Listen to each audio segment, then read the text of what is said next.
On est avec Laurent Subiroc. Bonjour Laurent. Bonjour. Coordinateur à la Ligue Aquitaine pour le tennis de table sport adapté. C'est bien ça, hein? C'est bien ça. C'est un peu long pour la carte de visite, mais c'est bien ça. Oui, c'est ça. Bon, c'est ça. C'est ça. Ici, alors bienvenue, hein, à Villeneuve déjà. Mais merci à vous de nous accueillir dans ce super complexe. Ce matin, qu'est-ce qui s'est passé? Alors, on a fini un petit tournoi qui était dédié aux handicapés mentaux jeunes. Voilà, c'est ça. Juste la petite précision, c'est ça, c'est le sport adapté. En fait, tout le monde connaît le handisport, où c'est le handicap moteur. Sport adapté, c'est handicap mental et psychique. Et donc ce matin, effectivement, c'était une compétition jeune, départementale, dans le Lot-et-Garonne, qui a réuni une quarantaine de jeunes. C'est souvent, c'est récurrent, ce style de manifestation comme ça dans toute l'Aquitaine? Alors oui, on en a une dans chaque département, avec à l'issue de cela un championnat régional, qualificatif pour une épreuve nationale. On appelle ça le sport adapté jeune. Donc cette année, ça se déroulera à Cougnier, en février, pour une compétition nationale, une qualification au printemps. Je ne me souviens plus là à l'heure actuelle où ça se passera. Mais ça, on va ça sur le site internet, sur les Facebook, ça, on va vous suivre de toute façon. Donc voilà, vous êtes ici en collaboration avec le Ping-Pong Club de Villeneuve aujourd'hui. La réponse du club est toujours positive pour une organisation comme ça, comme un tournoi départemental pour sport adapté? Alors, mais pas toujours, dans le sens où peu de clubs sont impliqués justement dans le milieu du handicap mental et psychique. Et là, effectivement, on est à Villeneuve qui est en fait labellisé, un des deux clubs dans le Lot-et-Garonne pionniers dans ce domaine-là, avec le passage. Mais en règle générale, la réponse est négative au tout début quand les gens ne connaissent pas. Quand les clubs sont impliqués déjà dans le développement, forcément ils acceptent volontiers et ça se passe après. Oui, c'est vrai qu'on a passé une belle matinée, c'était très sympa de vous avoir ici. Il y avait quand même pas mal de participants en plus. Hein. Et voilà, il y avait une quarantaine de jeunes issus de plusieurs établissements du département.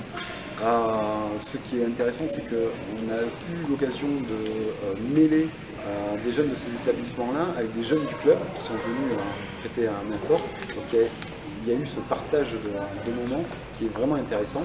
Et un partage aussi intéressant entre des éducateurs du club qui sont spécialistes, on va dire, de la matière, du contenu, et des éducateurs spécialisés qui sont spécialistes du public. Alors quand les spécialistes du public et les spécialistes de la matière se rencontrent et mettent leur savoir-faire en œuvre pour le bien des joueurs, ça ne peut que bien se passer. Moi, alors on parlait des clubs, on parlait de la difficulté que toi, en tant que coordinateur à la Ligue Aquitaine, tu peux avoir à un certain moment pour promouvoir ça auprès des clubs et qu'il y ait une réponse positive pour organiser des tournois. Le sport en général, le tennis de table sport adapté, par rapport à d'autres sports, quelle place il a par rapport au tennis de table validé? Alors le tennis de table sport adapté, on va dire que localement, c'est un parent pauvre. Voilà, c'est que je veux dire que par rapport au football, par rapport aux grosses disciplines, mais comme en valide, je sais pas si on est un petit peu le parent pauvre.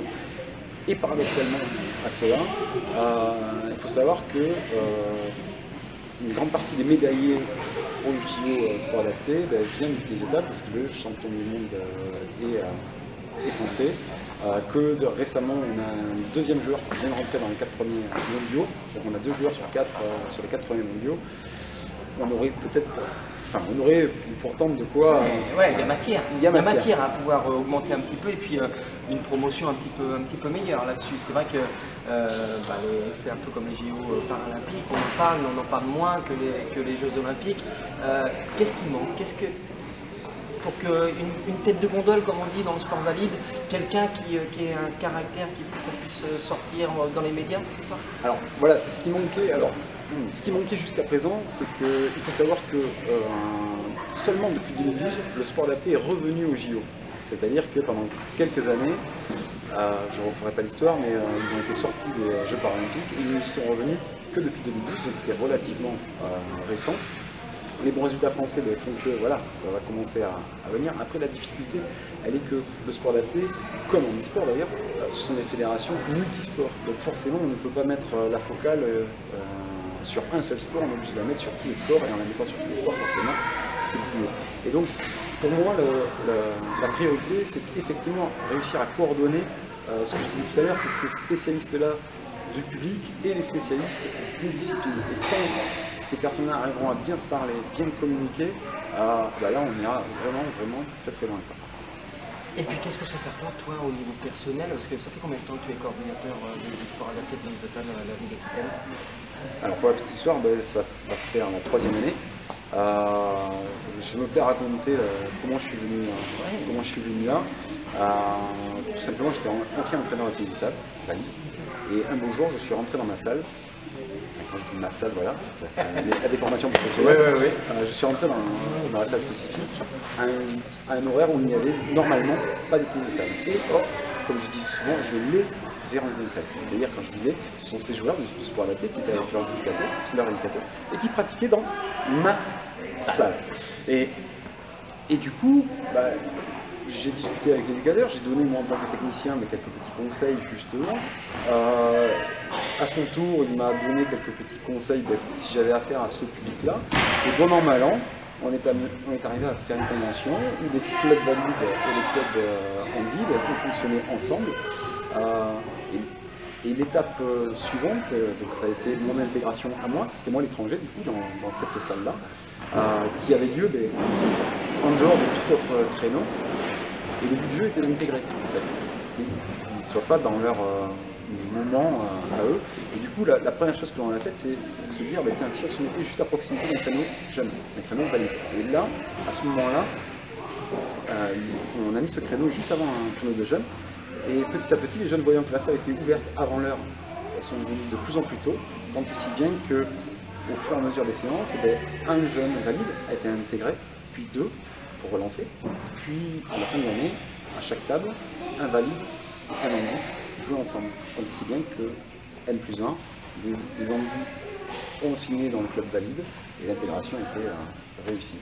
Ça t'apporte quoi actuellement, le fait d'être coordinateur? Qu'est-ce que tu vois, qu'est-ce que tu ressens quand il y a des tournois qui sont réalisés dans les différents clubs de la région Aquitaine? C'est un... je sais pas, ton ressentiment? Moi, c'est comment dire, c'est un plaisir, mais vraiment, comment dire, j'ai du mal à exprimer. C'est ce côté monde parallèle, voilà. C'est ces mondes que je pensais qui étaient parallèles en fait, et quand je vois ces événements-là, je me dis qu'en fait, ils ne sont pas en parallèle. De temps en temps, les parallèles se croisent, et ces nœuds, justement, ces croisements, c'est énorme. Je parle parfois de bienfaits en fait, partagés, collatéraux. C'est-à-dire que, bien entendu, les joueurs sont contents de jouer, mais sauf les bénévoles, les organisateurs s'imprègnent de cette joie et sont eux-mêmes contents d'avoir participé, ne serait-ce qu'un petit moment, qu'une heure de leur vie à ces événements. Moi j'étais très content parce que je ne connaissais pas le sport adapté. Là on a quelques joueurs ici et on joue avec eux puisqu'ils sont intégrés en valide. Par exemple on a le fameux Olivier Seller qui est avec nous au Ping-Pong Club de Villeneuve, mais c'est vrai qu'on ne connaît pas l'intérieur et vraiment l'handicap mental et des jeunes, c'est très très intéressant.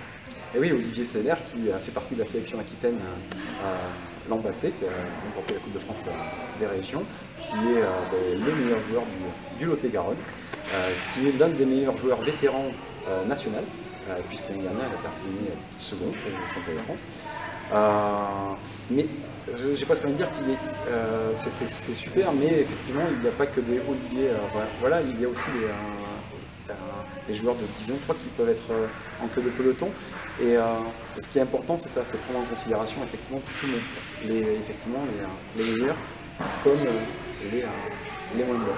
On va vous suivre de toute façon, puis on va suivre les événements qui vont venir pour le tennis de table sport adapté, alors que ce soit dans le département, que ce soit en Aquitaine, que ce soit en France, et puis on espère avoir des bons résultats pour les Jeux aux prochains Paralympiques. Comment ça se présente, tu sais un petit peu Laurent, toi, les prochains Jeux Paralympiques? On a du tennis de table adapté aux prochains Jeux Paralympiques? Alors on a à Rio, il y aura effectivement du tennis de table, et forcément on aura... alors les modes de sélection c'est un petit peu compliqué. On devrait avoir, enfin un Français sûr, voire même les deux, et si les deux sont là, il y a des chances qu'on fasse un doublé. Alors après, plus localement, je dirais, les prochains rendez-vous dans le coin, c'est en jeune, le championnat régional jeune, c'est le 3 février sur Pouligné. Et la prochaine étape, parce qu'on parle des jeunes, mais bien entendu en adulte, Voilà, ça se passe aussi. Et le 6 février, sur Ifrac, dans l'agglomération bordelaise, il y aura un interdépartemental ouvert à tous les adultes en table de la région Aquitaine. Allez, on vous donnera les résultats sur le site internet du Ping-Pong Club Villeneuve et puis sur la page Facebook, bien sûr, PPCV Villeneuve. Merci beaucoup, Laurent Subirac, le coordinateur à la Ligue Aquitaine du tennis de table sport adapté. Ouais, merci beaucoup, Laurent. Merci. Merci à vous.